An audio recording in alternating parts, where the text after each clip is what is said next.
Welcome back.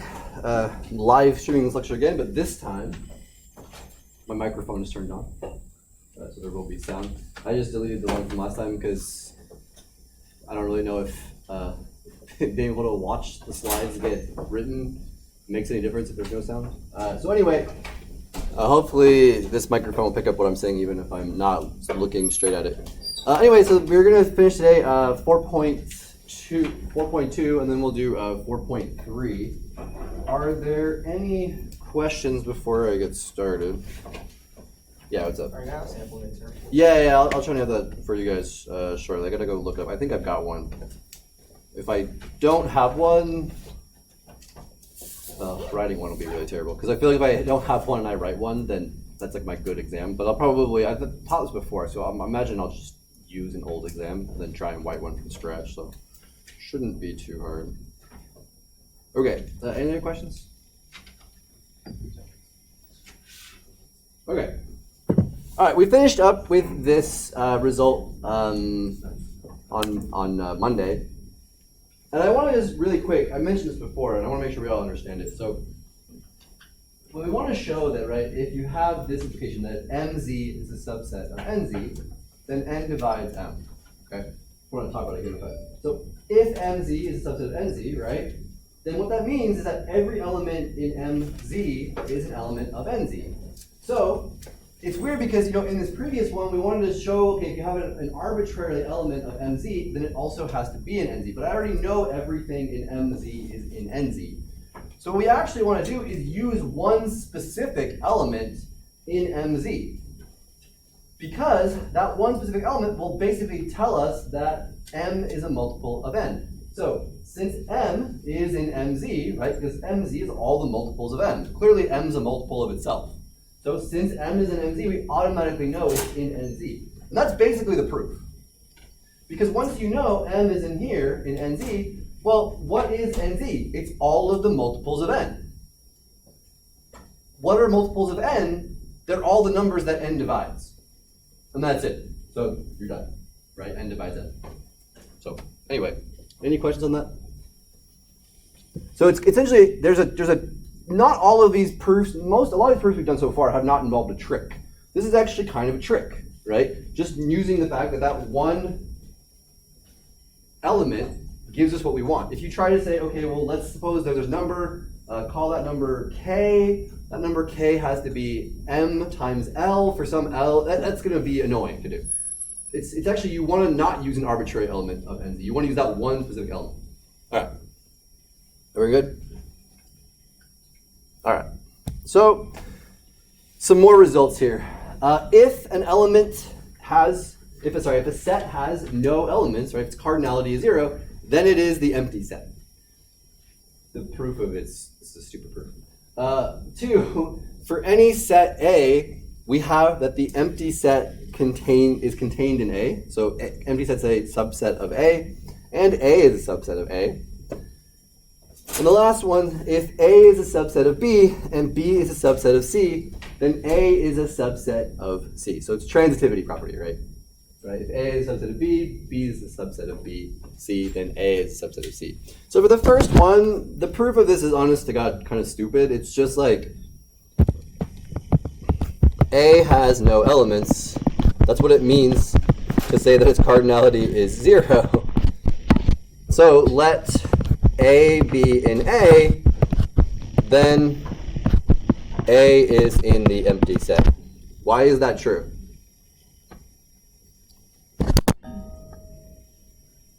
Well, you guys remember the very first, the first week, where we had the implication truth table, or how we defined implications, like P implies Q.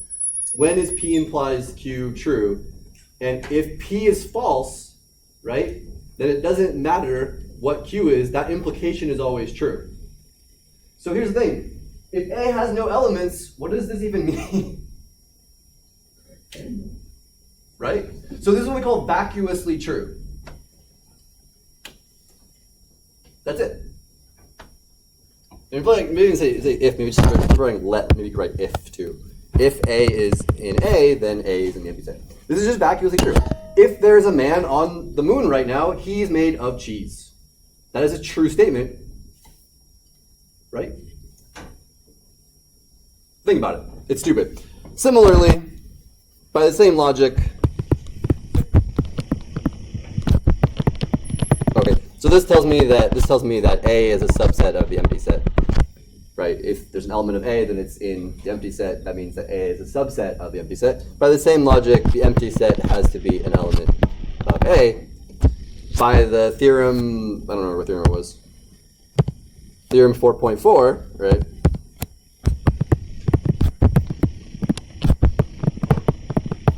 A equals the empty set. Okay.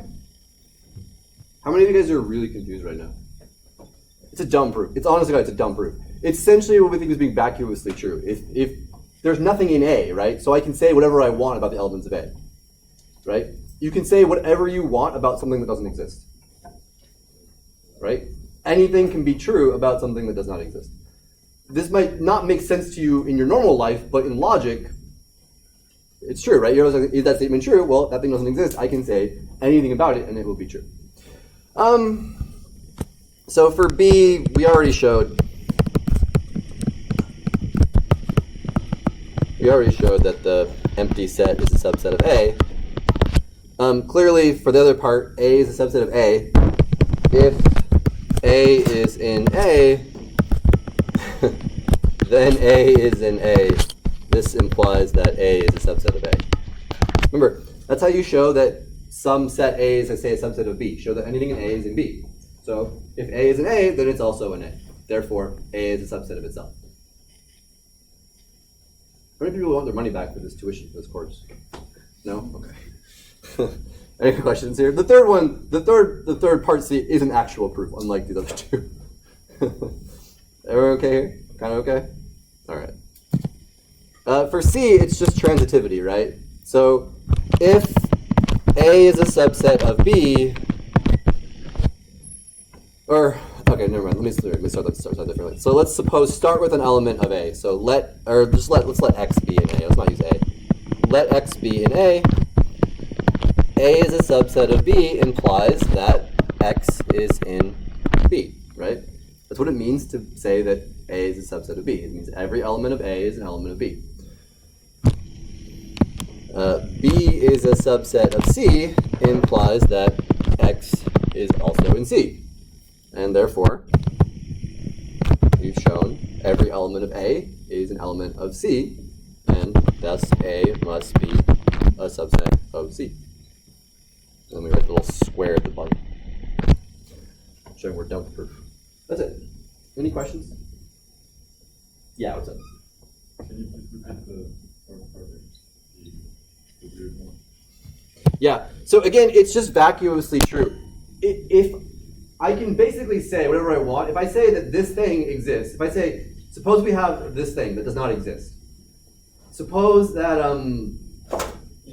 unicorns are real. Then suppose we have a unicorn. All unicorns have their horns are always red. Can you prove that I'm wrong? Can you prove that incorrect? No, you can't, right? So it must be true. Like that's kind of what we're doing here. It's stupid. Most proofs in this class will not use vacuous logic, but this is just one of them. Yeah, what's up? So how can lowercase a be an element of the empty set if the empty set has no? Exactly. That's the thing. It doesn't matter, right? If A is an A does not exist, so I can say anything about it, even things that are impossible. Basically, if you remember the implication table, right? When was the only time P implies Q was false? It was only false if it was P was true and Q was false.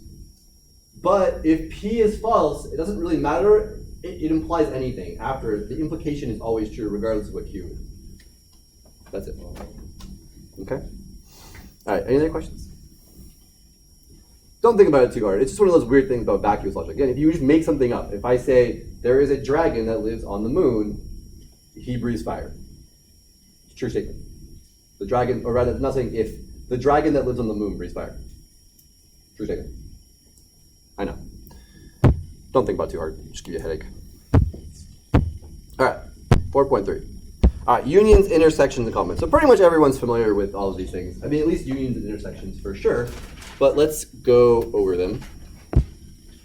All right, so for this just for the theory we're going to go by here, we're going to assume the existence of a universal set. So there is some universe. This is always possible because just suppose that U is the set of literally everything. Everything is an element of U. You're an element of U. You're an element of U. You're an element of U. The number pi is an element of U. A Honda Civic is an element of U. Whatever. There's something that contains everything. That's fine. In practice, in reality, your universal set U will be like all the real numbers or all the integers or whatever, right? It's fine. But you can always assume that if I have sets, they always exist in some universe. So we'll use this symbol U for the universal set. Okay. Okay, so let A be some set inside the universal set, right? And then the complement of A, which we write as like A with like a C superscript here, A superscript C. It's just everything that's not in A. That's it. It's everything in the universe that's not in A. Usually like that, our universe is like the real numbers. We're talking about sets of real numbers or whatever. I don't know. It just depends on what we're dealing with. Okay. Sometimes you also write it as like this U/A. This is set as U minus A. This is like a set minus, basically, U minus A. Or you can write it as U minus A. So you can think of U minus A as everything in U that's not in A. Okay. Sometimes I've never seen either of these two before. I don't know. This is what it says in the book. It says sometimes it can be written like A prime or A with a bar over it. I've seen A, C, A to the C. I've seen this even though this is a little less common, but I've never seen either of these two. Say again? I've seen all of them. Really? Yeah. Okay, sure. I mean, it's possible. I don't remember seeing anyone seeing it the last two, but I don't know. If you have some other set in the universe, B is also a subset of the universe. Then the complement of this should be the other way around. No, complement of A is fine. Complement of A relative to B, I'll never say that. I'll just say B minus A. This is always said. No one ever says this out loud. They'll say B minus A. B minus A is just everything in B that's not in A. That's it. So notice that the complement of A, that's just these two definitions, right, match. If you have the universal set, right, the complement of A is just everything in U that's not in A, or it's U minus A. So that all works out. Any questions? No? Okay. I don't think my pen, the highlighter, this is actually not very good for shading things, so I'll just use this. All right, so shade A complement. So A complement, I'll just do it in red. It's literally everything that's not in A. So just do everything. Pretend I'm shading like everything, basically. So everything that's not in A. Right? Okay. And what's in B complement A? B complement A is just everything in B, right, that's not in A. So use that in blue. That would just be everything in B that's not in A. Okay. So there's a note coming in the book about Venn diagrams. You can't prove things with Venn diagrams for the most part. But that being said, they can be good. It can be helpful if you're working on a set theory problem, like in your homework or whatever.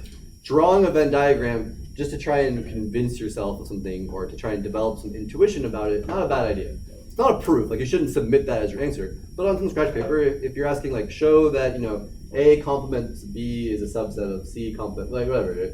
Just draw a picture and see if you can work it out that way, mentally. Think about it. Then try to do it using rigorous technique. Okay. Any questions here?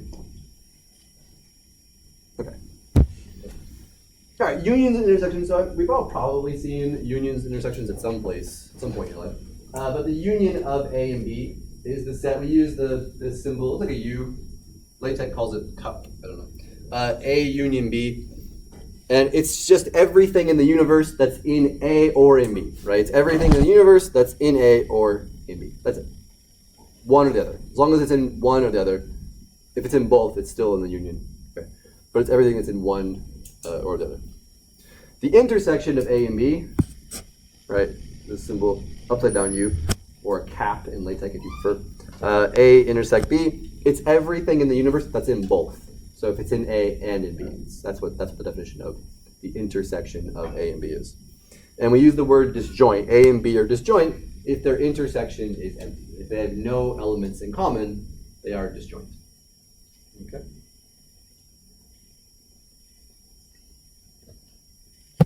All right. Convince yourself that A intersect B, that A is equal to A is equal to A minus B union A intersect B. Well, maybe I will use this color, we'll see. So A, just do the, okay. It's really a bummer. All right, so A minus B, right? That's just the part of A that's not in B. You have A minus B. It's everything in A that's not in B. Okay, so that just looks like this. Make this smaller. Okay.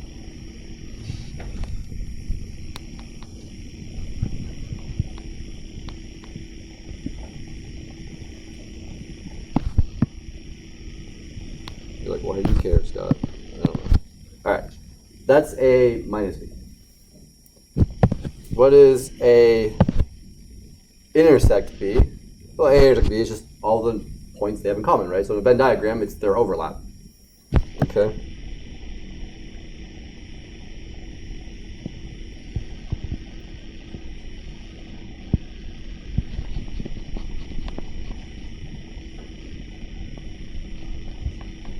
Note that it says try to convince yourself because it didn't say prove because this wouldn't be a proof.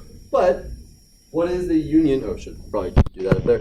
What is the union of those two sets I've shaded? It's all of A, right? So there you go. Any questions? But it says convince yourself because, again, if you want to prove it, you can prove that. And actually feel free to try to prove it, right? How do you prove that two sets are equal? You just start by saying show one is a subset of the other. So show A is a subset of A minus B union A intersect B. And then show that A minus B union A intersect B is a subset of A. And it's not like hard. It'll just take a little while of writing. But you can show that an element A is in here. You can show that an element in here is also in A. Show they're equal. If you want to do the actual rigorous proof. I said, feel free to try. Any questions? All right. All right, a little bit simpler here. Suppose that U, the universe, is the interval from -4 to 5. So it's our universe is the interval from -4 to 5. A is the closed interval from -3 to 2. B is the half open interval from -4 to 1, including -4. Find the complement of A, find the complement of B, find B minus A, and A intersect B. Why don't you guys take a minute and try it? It's not super hard. Just draw yourself a diagram. That's the way to do it. Okay.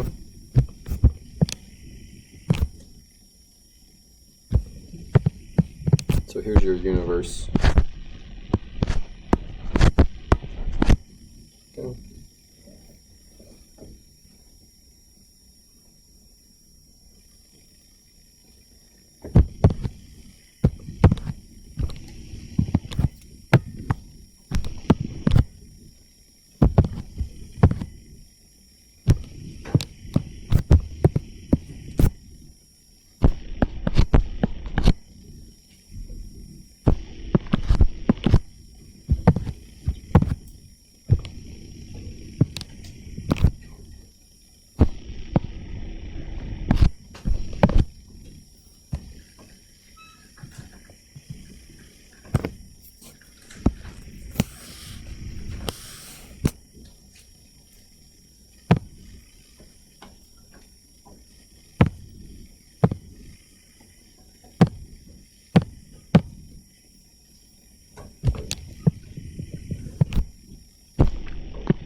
Okay, so that's more or less all the diagram that you need.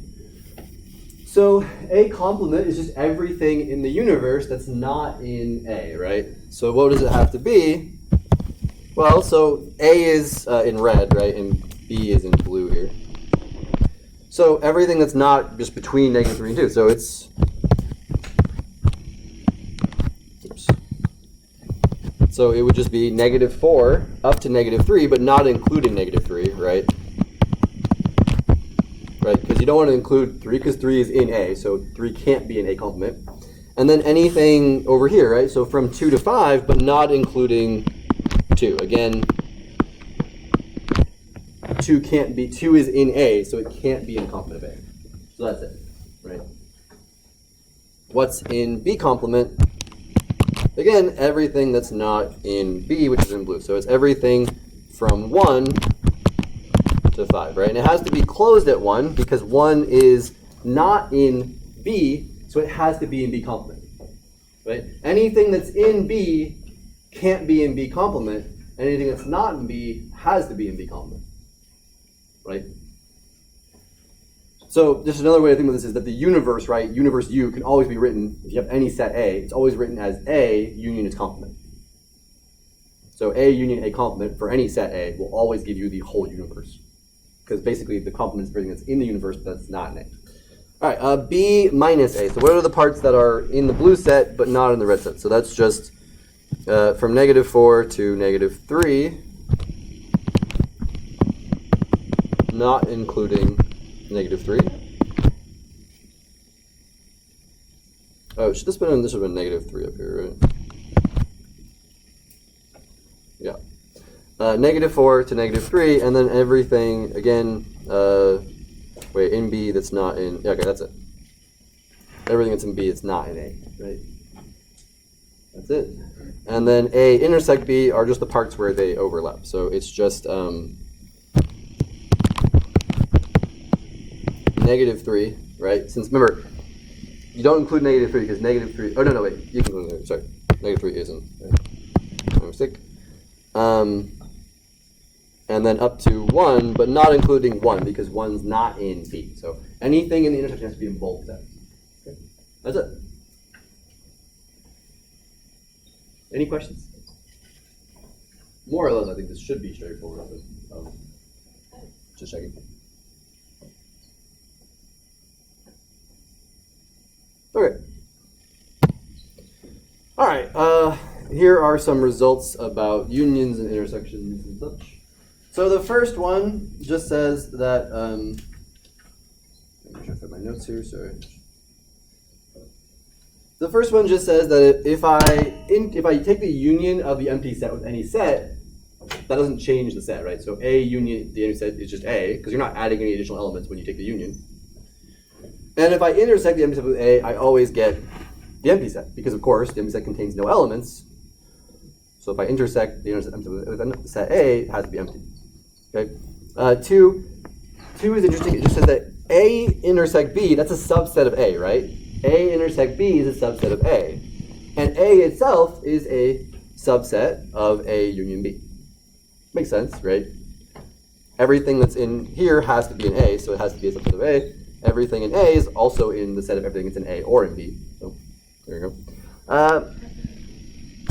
Number 3 just says that unions and intersections, this is a commutative operation, right? A union B is the same as B union A. A intersect B is the same as B intersect A. Number 4 is just an associative property, right? It's associativity, right? If I take the A union B union C, it doesn't matter how I take, remember, unions and intersections are really binary operations. It's you take two sets and you take the union of those two sets, or you take two sets, you take the intersection. Each one of those operations gives you a new set. So if I want to take the union of 3 sets, it's really, what am I really doing? I'm really taking the union of 2 of them, and then taking that union and taking the union with the third. So property 4 just tells me that my order, which of those 2 of the 3 I take the union or intersection of first doesn't matter. That's it.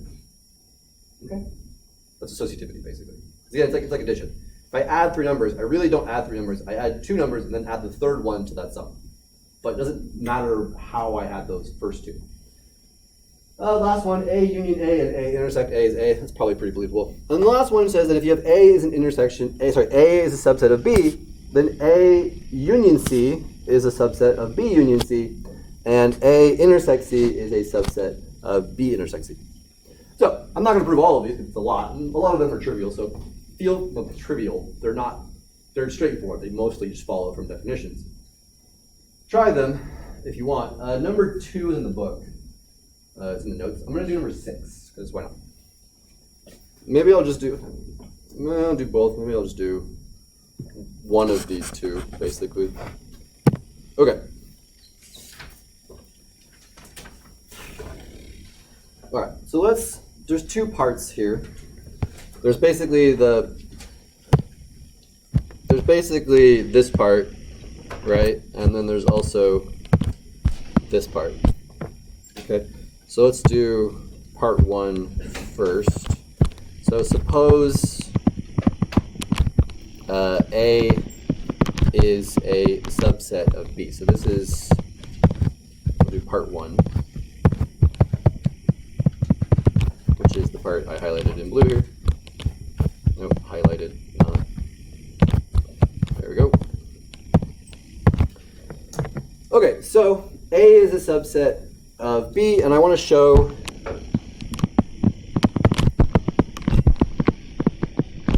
that A union C is a subset of A union, or C, B union C, sorry. Okay, so suppose that there's an element in A union C, right? So suppose X is in A union C. Our goal is going to be to show that that element is also in B union C. So now just use definitions. If X is in A union C, this implies that X is in A or X is in C. Okay? If X is in A, well, A is a subset of B, implies that X is also in B, and that implies that X is in B union C. And we're done. Right? So thus, A union C is in B union C. But this is 2 cases, right? We basically have 2 cases here. It's the case where X is in A and the case where X is in C. So that's the case where X is in A. We already done it. So it's the case X in A, and then down here we'll do the case where X is in C. If X is in C, that implies that X is certainly in B union C. So A union C is a subset of B union C. And that's it. We're done. That's all the cases, right? Any questions?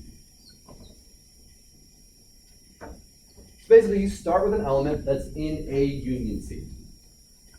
If X is in A union C, that gives you 2 possibilities. It's in A or it's in C. It could be in both. If it's in both, that's fine. It's still, both of these statements are still true, right?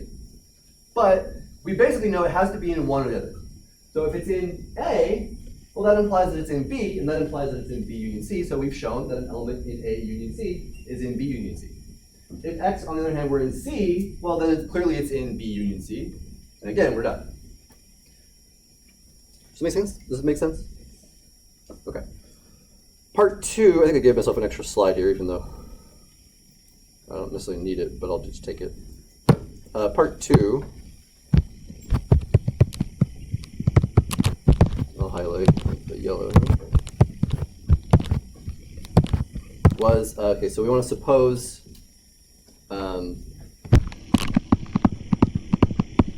suppose that X is in A intersects C. Okay? We want to show, our goal is to show it's in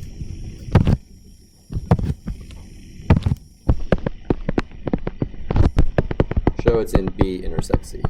Okay? All right, well, then X is in A and X is in C. That's the definition of the intersection of A and intersects C. So A is a subset of B. That was what we started out with. A is a subset of B implies that X is also in B.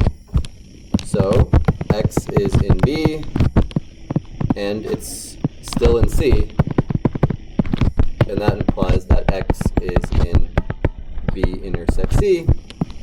So A intersect C is a subset of B intersect C. And that's it. So, not a very interesting proof. I mean, to me, it's not a super interesting proof. I don't know if you guys are confused. It's easy. To me, this is pretty straightforward, but I mean, I've been doing this for a while. So, generally speaking, with subset proofs, it's just a matter of start with, this is a subset of this, start with the left side, find an element in there, show that it's in the thing on the right side of there. So, they're pretty straightforward, and it's mostly just about grinding definitions in this, right? If X is in A intersect C, what does that mean? It means it's in both A and in C. Well, I want to show that it's in B and in C, right? Don't forget what you're trying to show. If I want to show that it's in B intersect C, I have to show it's in both B and C. I get that it's in C for free. That's the first thing you can say because if it's in here. Then you got to use the fact that A is a subset of B, and that tells me that X will also be in B, and then you're done, right? Then you said that X is in B and in C, which means it's in their intersection. All right, any questions?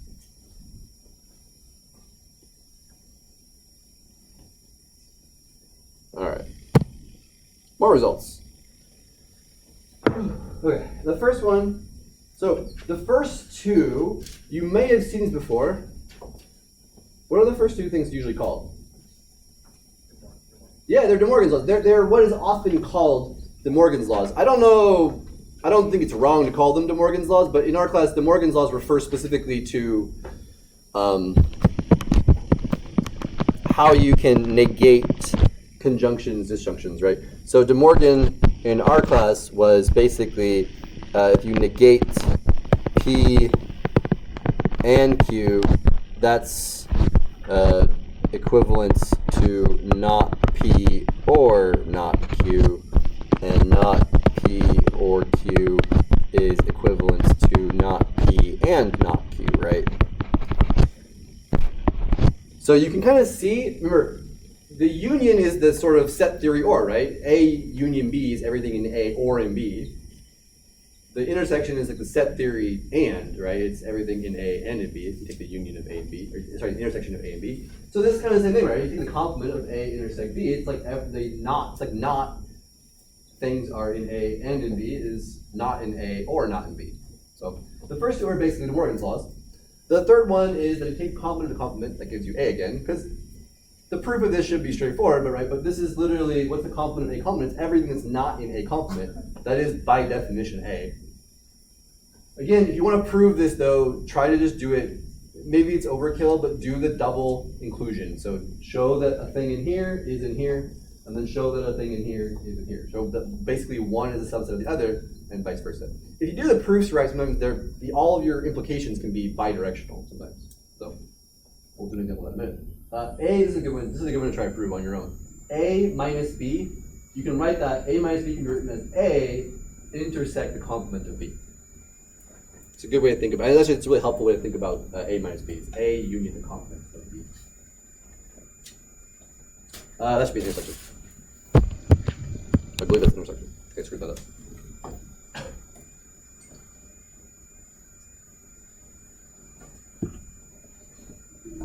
Yeah, because it's everything that's in A and not in B. There you go. And the last one just says that if A is a subset of B, that's true if and only if the complement of B is, I forgot the equal sign there. Assume that if I accidentally write this without the little line underneath it, I just meant to do it with the line underneath it. I don't mean proper. It's actually easier to type out without the line than with the line. In LaTeX, it's subset equals versus just subset. Yeah. You can do something like, improve like contra-positive. Well, so I mean, here's the thing. Why? So you, what do you mean contra-positive? I don't know. So the P plus Q. Yeah. Like, and that's equivalent like not Q plus not P. Yeah. Well, that's dealing with implications, though, right? What are you referring to? The form for the number 5. Yeah. Oh, yeah, it does kind of model that actually. It's a really good, yeah. It's kind of similar to the modeling of the contrapositive, right? Yeah, it's Like, if you think of this as sort of just being P implies Q, that's kind of what it would look like if you did Q not Q implies not P, right? Yeah, you should do it using a set theory proof. You might be able to do it using just a purely logic proof, but I think it might be more trouble than it's worth. I'm going to show you, so we're going to prove, which one of these am I proving? I'm doing a different one than the book. I'm going to prove 2. I think the book proved 1. The book proves 1. I'm going to prove 2. It's the same proof. It's not the same proof, but it's a very similar idea. So the proof of 2 here. So we're going to show, so we want to prove, just write it down so it's on the screen here. A union B complement is A complement intersect B complement. So the one, right? Yeah. Okay, so let X be in A union B complement. This implies, right, that X is not in A union B, right? If it's not in the union of A and B, it's not in A. This is to say X is in neither A nor B.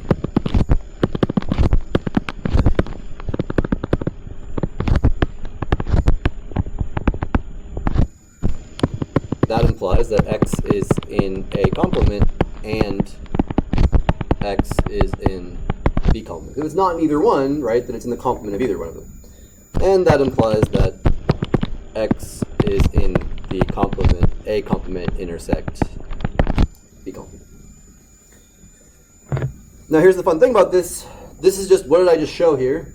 I just showed that the complement of their union is contained, right? I just showed that it's a subset. I just showed that this thing is a subset of this thing, right? But here's the thing. All of those arrows, I can go backwards, right? If X is in A complement, intersect B complement, that means that X is in A complement and in B complement. That means it's not in A or B, and that means it's not in the union, and that means it's in the union complement. So these are all bidirectional. So all of these arrows are bidirectional.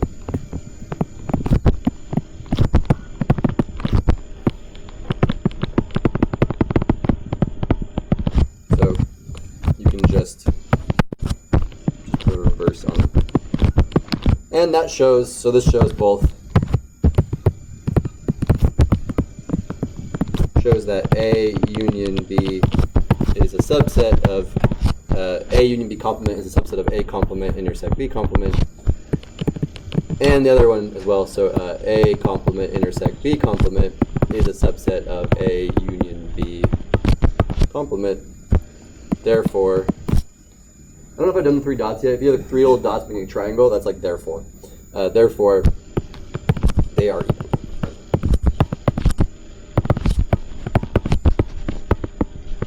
Okay.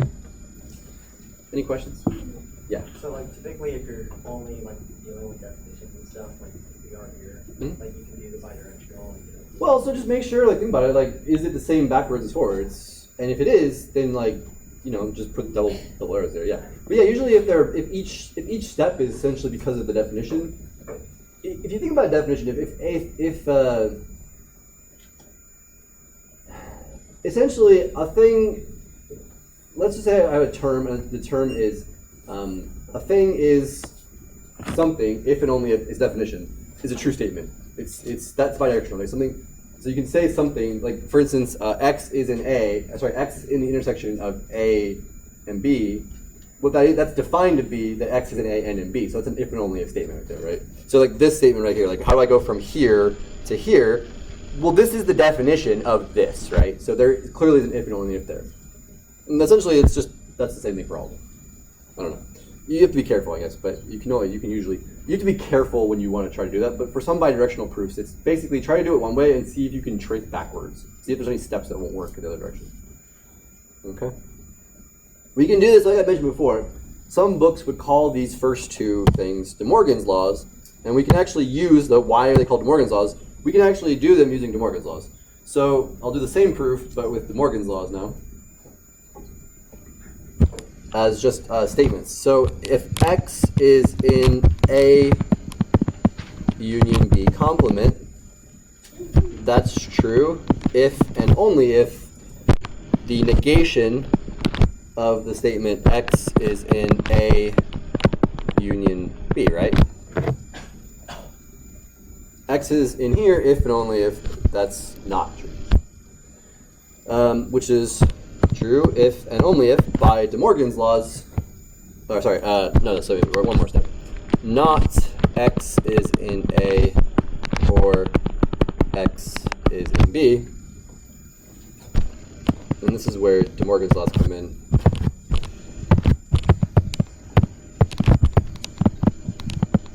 Okay, then you can just say, well, then that's true if and only if not X is in A and not X is in B, and that's the same as saying X is in A complement and X is in B complement, which is the definition of it's in the intersection of both, right? Or it's in the intersection, not of both. That's it. So it's like you just literally use DeMorgans Laws. Basically, you say it's not the negation of the statement this. You can just use DeMorgans Laws here to just apply it's the negation of each individual proposition, but you switch the order of the answer. Any questions?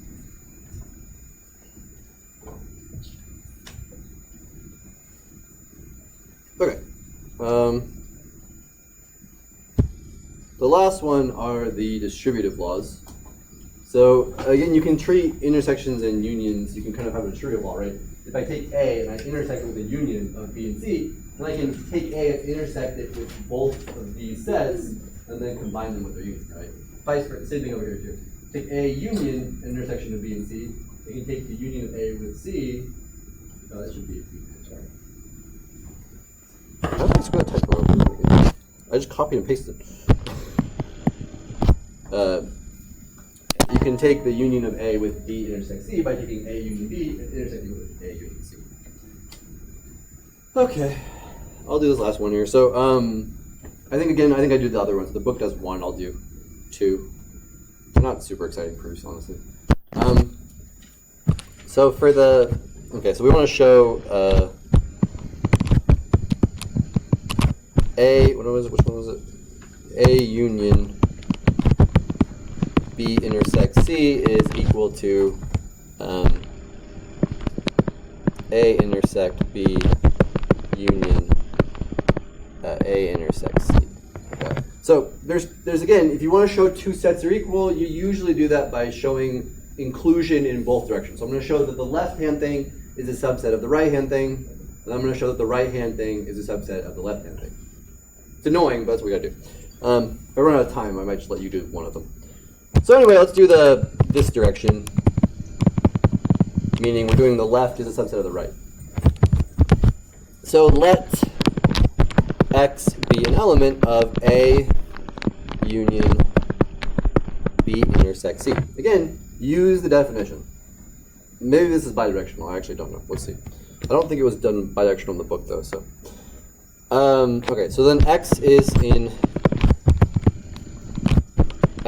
A or X is in B intersect C. So this is two cases, right? This is two cases. It's this case or this case.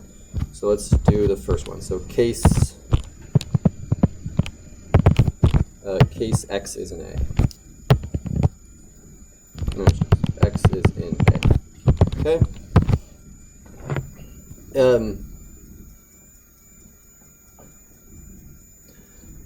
Okay.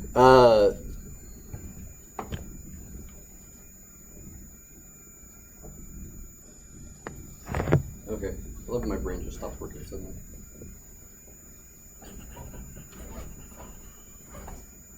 Oh, right.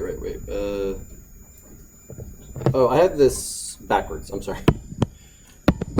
No one corrected me here. That should be this. I was like, that doesn't make sense. Why is my proof not going to work? Okay, that's what's true. All right, so if X is in A, then X is in A union B, and X is in A union C, because both those unions just contain everything in, this one contains everything in A or in B, this is everything in A or in C, and this implies that X is in A union B intersect A union C. So we're done there. That's the case, that's that first case. The second case is that X is in B intersect C. Well, in that case, right, then X is in B and X is in C. And that implies that X is in A union B and X is in A union C. And that implies that X is in their intersection.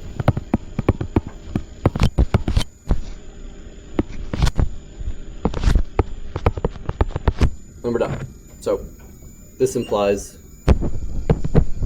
that A intersect B, A union B intersect C is a subset of A union B intersect A union C, like that. I got time.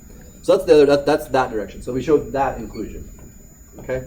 So the other step is to show the reverse inclusion. This might have more steps. So this direction. Okay.